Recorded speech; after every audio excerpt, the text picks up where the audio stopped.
قادر مطلق خدا باپ اور بیٹے اور روح القدس کا فضل اور اطمینان آپ کو ہمیشہ حاصل ہوتا رہے، آمین۔ آج ہم سیکھیں گے دکھوں میں خدا کی عبادت، ورشپنگ گاڈ ان سفرنگس۔ دکھ انسانی زندگی کا حصہ ہے، ہم ان سے بھاگ نہیں سکتے۔ آج کل لوگ تعلیم دیتے ہیں کہ اگر آپ مسیح خداوند کو سچے دل سے قبول کر لیتے ہو تو پھر دکھ آپ کی زندگی میں نہیں آئیں گے، آپ بیمار نہیں ہوگے، آپ کو روزگار کی پریشانی نہیں ہوگی، آپ کے گھر میں کوئی پریشانی اور مصیبت نہیں ہوگی، ابلیس آپ پر حملہ نہیں کر سکتا، دشمن آپ کا نقصان نہیں کر سکتا۔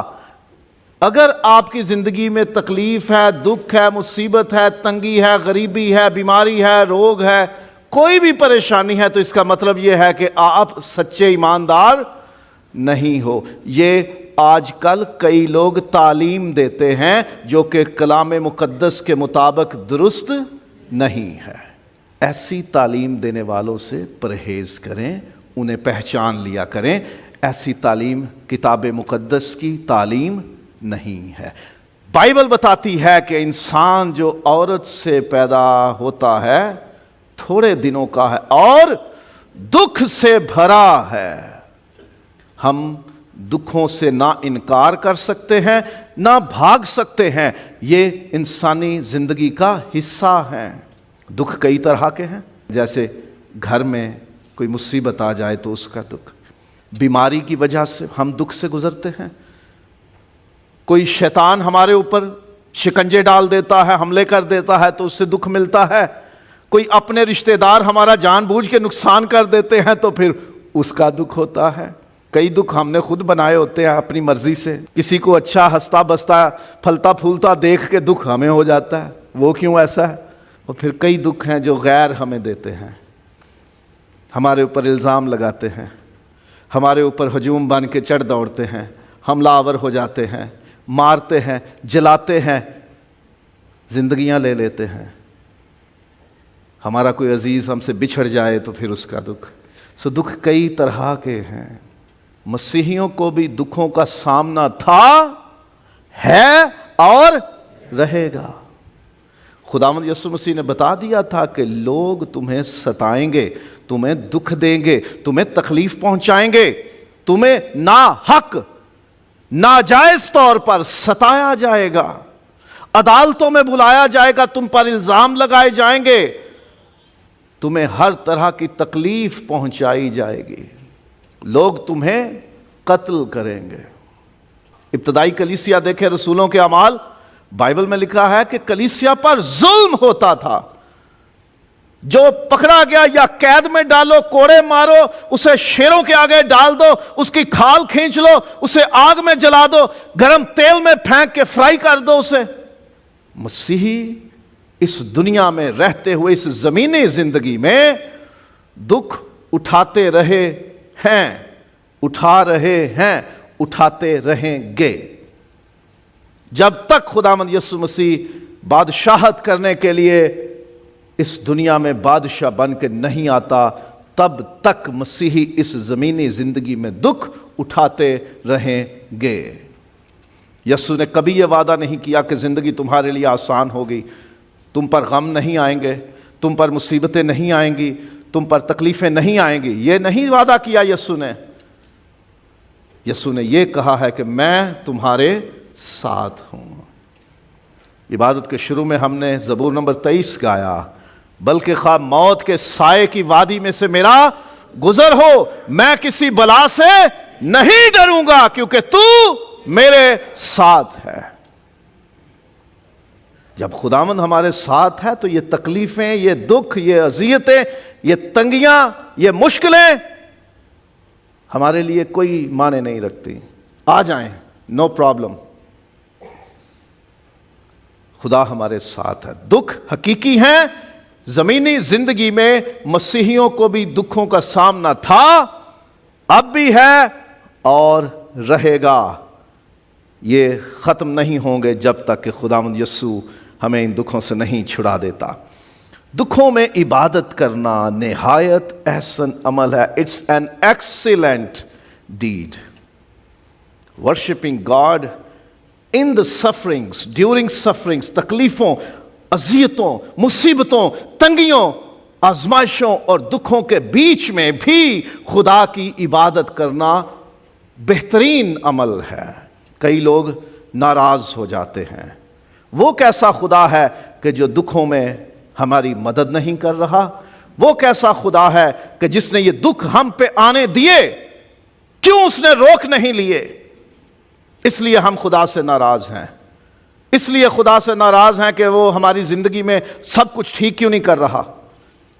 لوگ خدا کے خلاف ہو جاتے ہیں، اپنا ایمان کھو دیتے ہیں، خدا کے خلاف باتیں کرتے ہیں، گلے شکوے ایسے سخت الفاظ میں کرتے ہیں کہ جو ہمیں کفر تک لے جاتے ہیں، ایمان سے ہم ہاتھ دھو بیٹھتے ہیں۔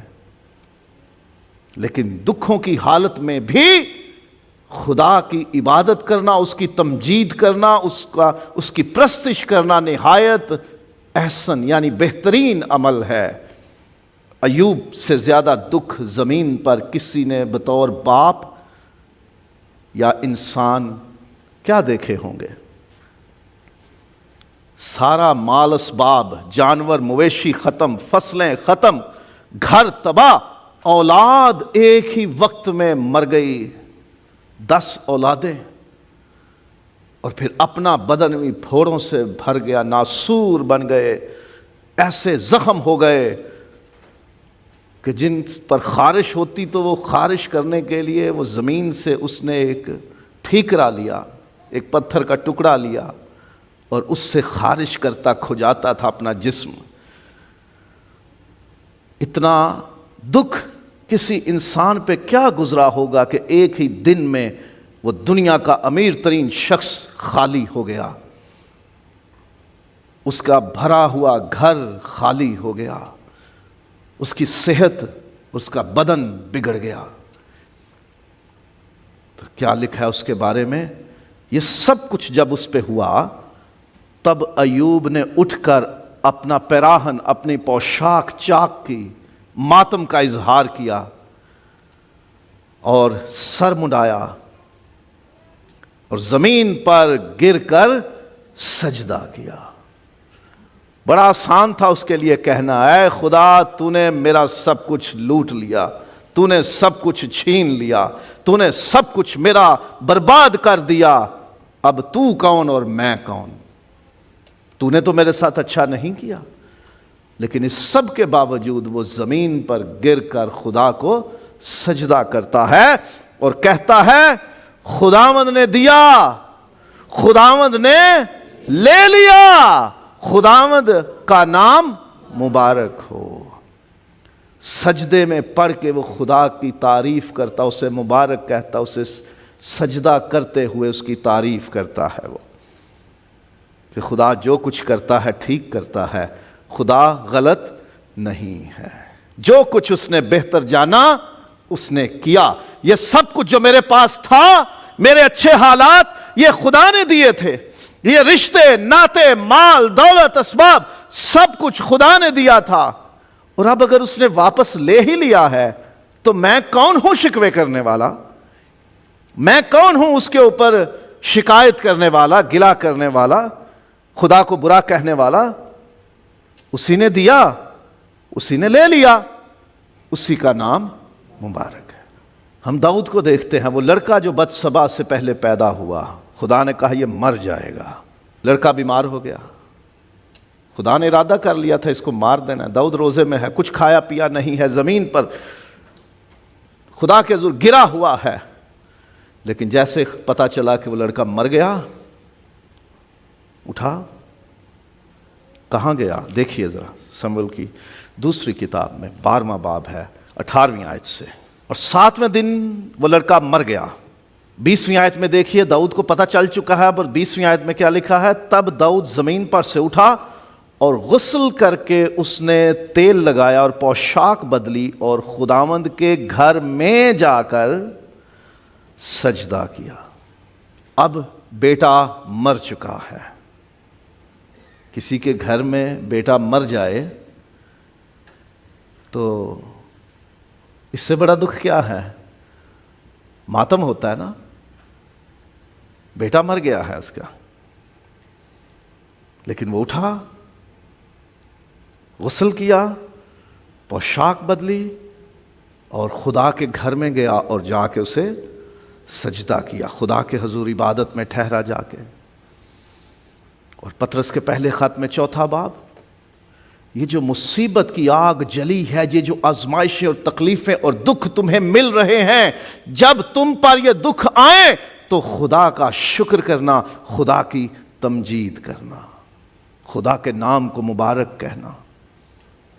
دکھوں میں خدا کی عبادت کرنا نہایت احسن یعنی ایکسیلنٹ، بہترین عمل ہے۔ نبیوں اور رسولوں نے بھی دکھوں میں خدا کی عبادت کی۔ ایوب نبی، داؤد نبی، دکھوں میں خدا کی عبادت۔ اعمال کی کتاب میں 16واں باب دیکھیے، رسول پولس ساتھ میں سیلاس ہے، انہیں مارا گیا، بینت لگائے گئے، ان کے لباس پھاڑ کر انہیں مارا گیا، انہیں کاٹھ میں ٹھونک دیا گیا، انہیں زنجیروں میں باندھا گیا اور قید خانے میں ڈال دیا گیا۔ وہ وہاں کیا کر رہے ہیں؟ ہائے لٹے گئے، مر گئے، ربا ساڈے نال تو چنگی نہیں کیتی، خدایا تو نے ہمارے ساتھ اچھا نہیں کیا، ہم تو تیرے ایماندار لوگ تھے اور تو نے ہمیں مار پڑوائی، ہمیں زخمی ہونے دیا، ہمارا لباس پھاڑا گیا، ہمیں بے لباس کر کے ہمیں شرمندہ کیا گیا، اور ہمیں اتنا مارا گیا ہے اور اتنا ہمیں شکنجے میں کس دیا گیا ہے کہ ہم حرکت نہیں کر سکتے۔ وہ کوئی شکوہ شکایت نہیں کرتے۔ جب آدھی رات کا وقت ہوا تو کیا کر رہے تھے؟ وہ خدا کے حضور دعا اور حمد اور تعریف کر رہے تھے۔ وہ جس حالت میں تھے اسی میں جکڑے ہوئے، چینڈ، کیپچرڈ حالت میں وہ خدا کی عبادت کر رہے تھے۔ سو نبیوں اور رسولوں نے بھی دکھوں میں خدا کی عبادت کی۔ یہ نبیوں اور رسولوں کا شیوا ہے، یہ ان کی عادت ہے، یہ ان کا طریقہ اور سلیقہ ہے کہ دکھ ملے تو خدا کی عبادت کرو، شکوے شکایت نہ کرو، خدا سے دور نہ بھاگو، خدا کے انکار نہ کرو، خدا سے ناراض نہ ہو بلکہ اس کے حضور جاؤ۔ اور پھر مسیح خداوند نے بھی بطور انسان دکھوں میں خدا کی عبادت کی۔ جب اس کی جان شکنجے میں سے گزر رہی تھی، گتسمنی میں جب وہ ستایا جا رہا تھا، جب ابلیس اس پہ زور لگا رہا تھا کہ وہ یہیں کچل دیا جائے، یہیں مسل دیا جائے، یہیں مار دیا جائے، اس کا پسینہ خون بن کے زمین پر گر رہا تھا، جان نکلنے کو تھی۔ لکھا ہے متی کی انجیل کے 26ویں باب میں کہ جان کنی کے عالم میں جب جان بالکل ایسے جیسے نکلنے والی ہے، جان شکنجے میں کسی ہوئی ہے، اس حالت میں بھی خداوند یسوع مسیح زمین پر گر کر سجدے میں جا کر باپ کے سامنے جھکتا ہے، دعا کرتا ہے۔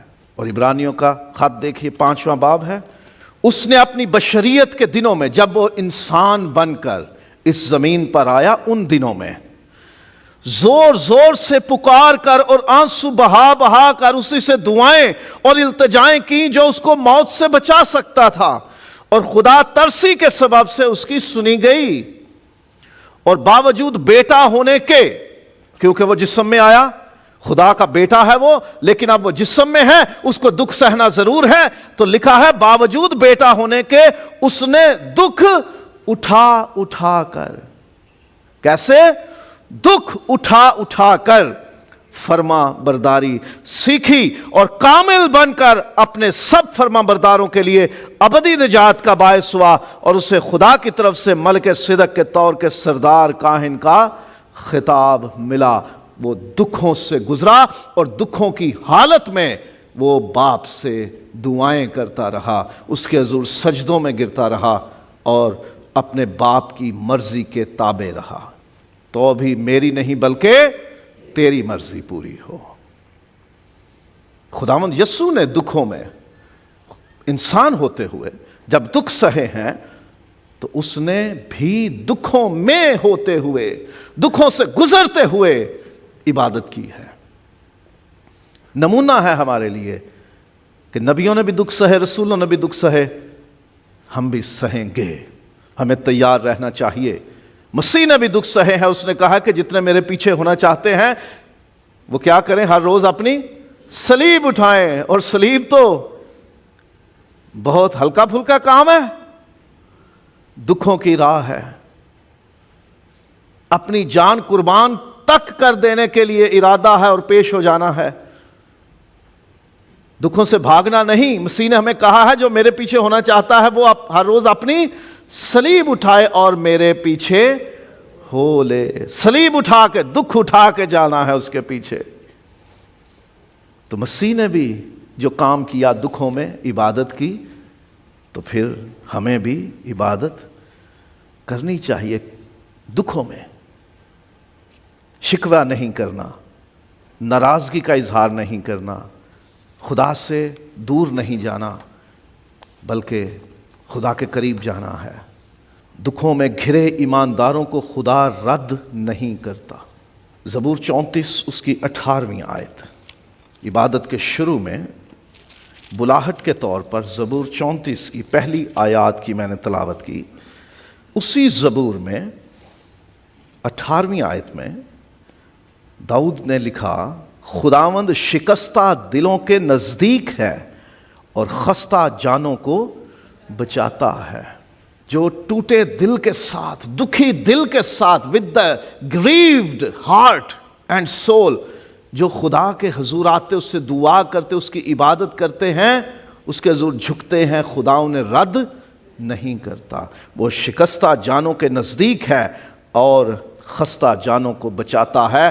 اور یسایہ باب نمبر 57 میں دیکھیے آیت نمبر 15، کیونکہ وہ جو عالی اور بلند ہے اور ابدالآباد تک قائم ہے، جس کا نام قدوس ہے، یعنی خدا، یوں فرماتا ہے، میں بلند اور مقدس مقام میں رہتا ہوں، آسمان پہ رہتا ہوں، اور اس کے ساتھ بھی جو شکستہ دل اور فروتن ہے، تاکہ فروتنوں کی روح کو زندہ کروں اور شکستہ دلوں کو حیات بخشوں.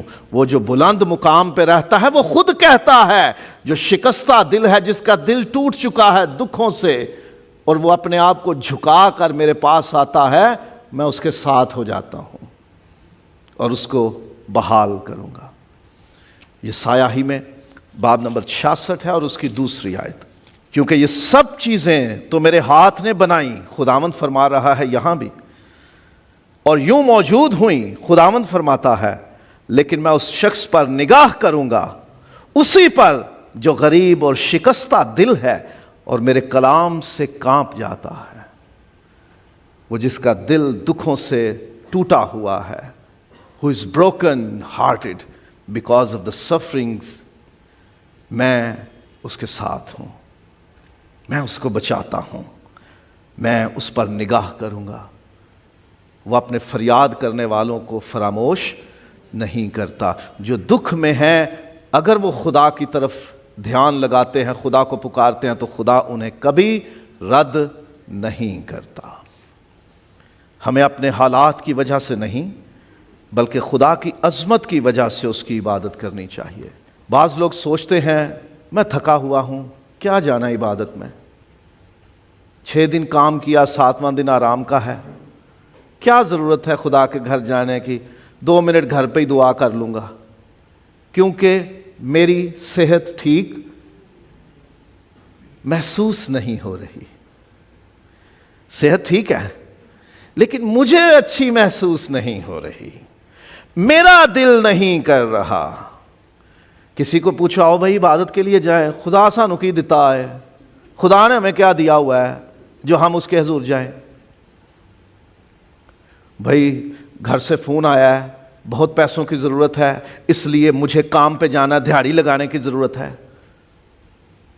ہم سوچتے ہیں میرے حالات اچھے ہوں گے تو میں عبادت کروں گا، اور کئی اس کے الٹ ہیں کہ صرف اسی وقت عبادت کرنی ہے جب سارے راہ بند ہو جانے نے. جب سارے حالات بگڑ جانے ہیں، جب ڈاکٹرز نے جواب دے دینا ہے کہ اب اس نے نہیں بچنا، جب پیسے کی آمدن کی کوئی امید باقی نہیں رہتی، کاروبار ختم ہو گیا، ویزا ختم ہو گیا، روزگار ختم ہو گیا ہے، کہیں سے کوئی اچھے کی امید نہیں، سارے دوست بھی جھنڈی دکھا گئے کہ بھائی اب ہم سے بھی نہ ملا کر، مصرف بیٹے والا حال ہو گیا، تو پھر یاد آتا ہے میں اپنے باپ کے گھر جاؤں گا۔ حالات دیکھ کر عبادتیں نہ کیا کریں کہ اچھے ہیں تو کر لیں، برے ہیں تو کر لیں، ضرورت ہے تو کر لی۔ عبادت اپنے حالات کو دیکھ کر نہ کریں، خدا کی شان، اس کی عظمت، اس کی بلندی، اس کی بزرگی، اس کے مقام کی وجہ سے کیجئے، اپنے حالات کی وجہ سے نہ کیجئے۔ زبور 34 پہلی آیت، میں ہر وقت خداوند کو مبارک کہوں گا، اس کی ستائش صرف خوشی میں میری زبان پر ہوگی، یا جب میں بہت دکھ میں ہوں گا تو تب دعا کروں گا؟ نہیں، اس کی ستائش ہمیشہ میری زبان پر رہے گی۔ میرا بدن چاہے کتنے ہی دکھ کیوں نہ اٹھائے، میری روح خداوند پر فخر کرے گی، حلیم یہ سن کر خوش ہوں گے۔ میرے ساتھ خداوند کی بڑائی کرو، ہم مل کر اس کے نام کی تمجید کریں، ہر وقت، ہر حالت میں، خواہ دکھ ہے خواہ سکھ ہے، تنگی ہے خوشحالی ہے، امیری ہے غریبی ہے، تنگ دستی ہے خوشحالی ہے، کچھ بھی حالت ہے، ہم نے اپنے حالات دیکھ کر عبادت کا فیصلہ نہیں کرنا، چلو آج کر لیتے ہیں، آج نہیں کرنی، نہیں، ہم نے خدا کی عظمت، اس کی بزرگی، اس کے مقام کو دیکھ کر، اس کی عظمت کی وجہ سے اس کی عبادت کرنی ہے۔ جب دکھوں سے گزرتے ہیں تو یہ مت سوچئے کہ میں بہت گر گیا ہوں، دکھوں میں ہوں، شکنجوں میں پھنس گیا ہوں، تکلیفوں سے گزر رہا ہوں، اس لیے عبادت نہیں کرنی کیونکہ خدا نے میرے ساتھ اچھا نہیں کیا۔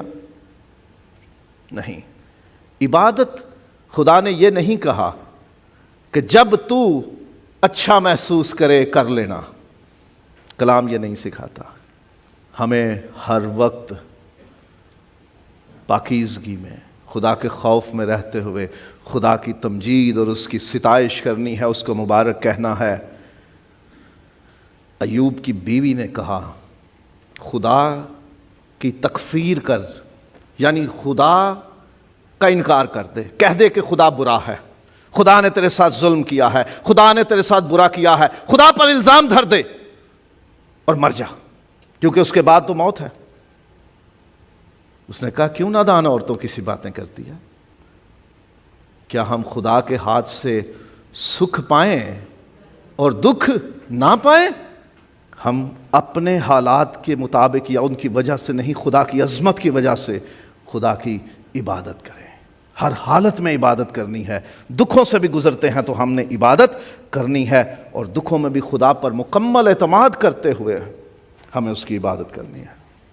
مکمل اعتماد، یہ بھروسہ جو وہ کرتا ہے ٹھیک کرتا ہے، جو اس نے بہتر جانا اس نے ہونے دیا اور کیا، اسی نے دیا، اسی نے لیا، اسی کا نام مبارک ہے۔ کیا ہم اس سے سکھ پائیں اور دکھ نہ پائیں؟ داؤد بھی کہتا ہے جب تک وہ زندہ تھا، بیمار تھا، میرا کام تھا خدا سے التجا کرنا کہ تو اس کو زندگی اور صحت دے دے۔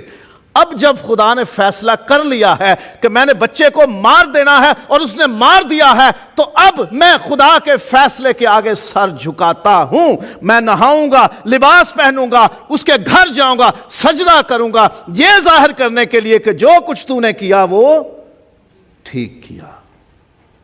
میں غلط سوچتا تھا، جو تو نے سوچا وہ ٹھیک تھا، جو تو نے کیا وہ ٹھیک تھا۔ اور پطرس رسول نے کہا ہے کہ جب تم دکھ اٹھاؤ خدا کی تمجید کرنا۔ پطرس کا پہلا خط ہے 4 باب اور 16ویں آیت، لیکن اگر مسیحی ہونے کے باعث کوئی شخص دکھ پائے تو شرمائے نہیں، بلکہ اس نام کے سبب سے خدا کی تمجید کرے۔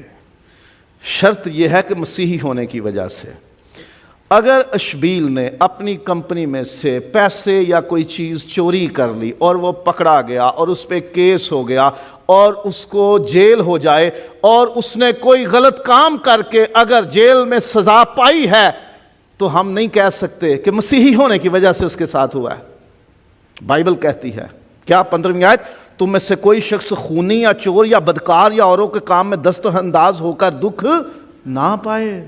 اگر اپنیاں فراڈیاں اور کارستانیاں سانو دکھ وچ پا دین تو پھر خدا دے اتے شکوا نہیں بنتا، پھر نہیں کہہ سکتے وہ جی مسیحی ہوں اس لیے پھنس گیا۔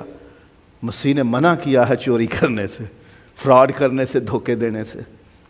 بائبل کہتی ہے کوئی شخص خونی یا چور یا ڈاکو بدکار اوروں کے کام میں دست انداز ہو کر دکھ نہ پائے، اور اگر کوئی مسیحی ہونے کی وجہ سے دکھ پاتا ہے تو وہ شکر کرے، خوش ہو، صبر سے اس میں سے گزرے اور خدا کی تمجید کرے۔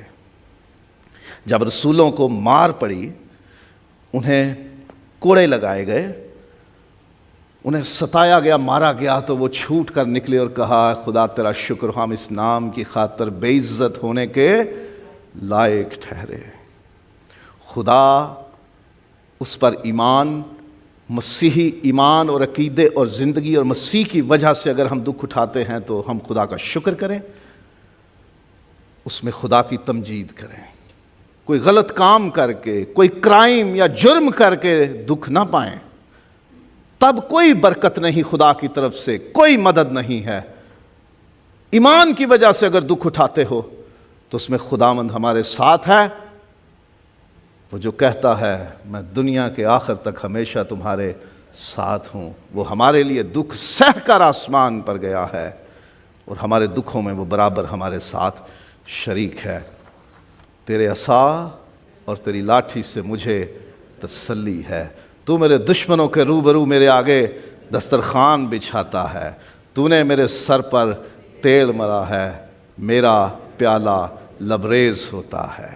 یقیناً بھلائی اور رحمت عمر بھر میرے ساتھ ساتھ رہیں گی اور میں ہمیشہ خداوند کے گھر میں سکونت کروں گا۔ دکھوں کے بعد، ایمان میں قائم رہنے کے بعد، خدا کی تمجید اور ستائش کرنے کے بعد ہمیں یہ موقع ملتا ہے کہ ہم ہمیشہ اس کے گھر میں شادمانی، خوشی اور برکت کے ساتھ رہیں۔